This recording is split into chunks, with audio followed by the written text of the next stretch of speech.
Would you like to hear 2 behind-the-scenes stories that only the biggest Twisted Metal nerds in the world would have heard? Number 1, the first time I was ever proud of myself as a game designer, which is it's not going to sound like a big deal to you, but this is back in the day when split-screen gaming, multiplayer gaming wasn't the most common thing in the world. So we had a rooftops level in Twisted Metal 1.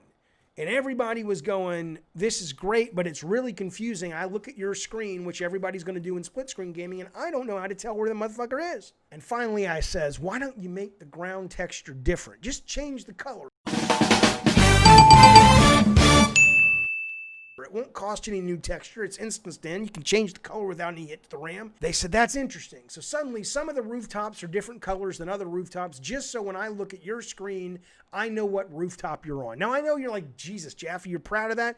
Back in 1993, when I had never really designed a game before other than a side-scrolling game, and I was one of many people designing that side-scrolling game, I was pretty proud of that accomplishment. Fred says, I love that level. I love that level, too. And we've tried to remake every Twisted Metal. We've tried to make a new rooftops level. We have never gotten close to being as good as that first rooftop level. Oh, shit, mother...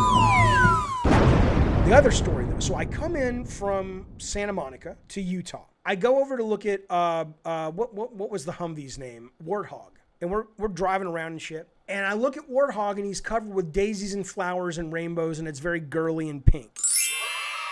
Who's so cute?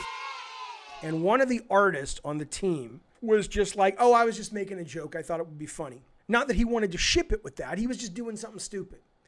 Well, the producer of the game tore that motherfucker a goddamn new asshole in front of everybody.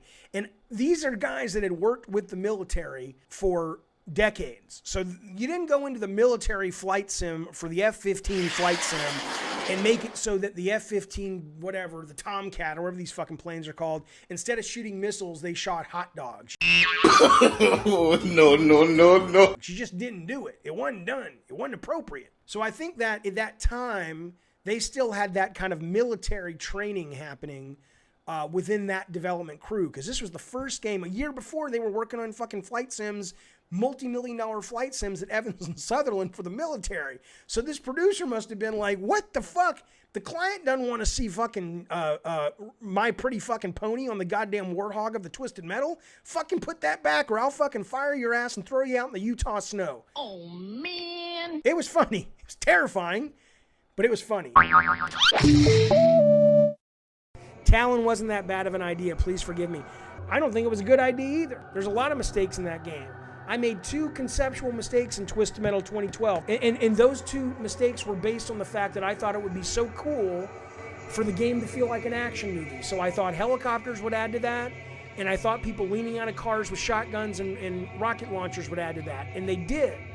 But it added verticality, which I didn't think through enough. And that hurt the game.